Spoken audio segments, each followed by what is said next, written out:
اور اب کچھ خبریں عالمی منظرنامے سے۔ غزہ میں اسرائیلی فوج کی جانب سے خون کی ہولی کھیلنے کا سلسلہ جاری رہا۔ اسرائیلی فوج نے امداد کے متواصل فلسطینیوں پر فائرنگ اور گولہ باری کی۔ تازہ حملوں میں مزید 51 فلسطینی شہید جبکہ متعدد زخمی ہو گئے۔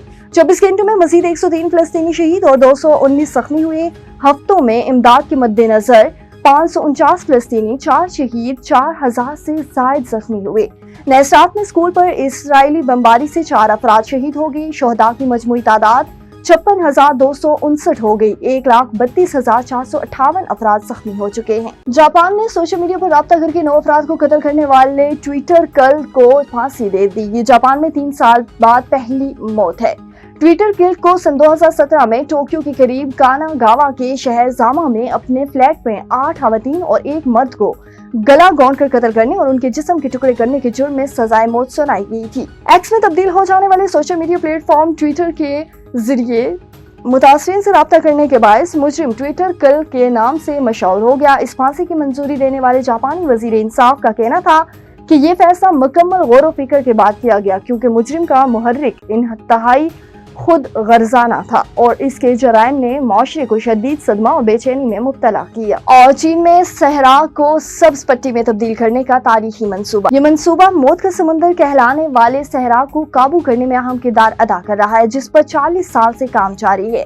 مزید تفصیلات جان لیتے ہیں بیجنگ سے شاہد افراز خان کی اس رپورٹ میں۔ چین کے شمال مغربی سنکیانگ ویغور خود اختیار علاقے میں دنیا کے دوسرے بڑے حرکت پذیر صحرائے تکل مکان کے گرد 3046 کلومیٹر طویل سبز پٹی کو مزید وسعت دی جا رہی ہے۔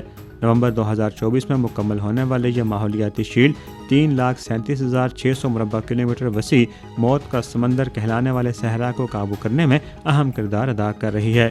یہ منصوبہ چین کے تاریخی 3 نارتھ شیلٹر بیلٹ جنگلاتی پروگرام کا حصہ ہے جس پر 40 سال سے کام جاری ہے۔ صحرا کو روکنے کے ساتھ ساتھ مقامی معیشت کو فروغ دینے کے لیے 20 سے زائد اقسام کی جڑی بوٹیاں اور فصلیں اگائی جا رہی ہیں۔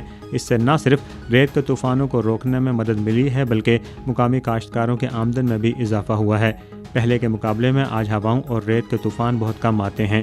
گھاس سے بنے چیکر بورڈ ریت بند لگا کر حفاظتی بیلٹ کی چوڑائی بڑھائی جا رہی ہے۔ چیکر بورڈز کے اندر پھلدار درخت لگانے سے نہ صرف ان کی زندگی بڑھتی ہے بلکہ پودوں کی بقا کی شرح بھی بہتر ہوتی ہے۔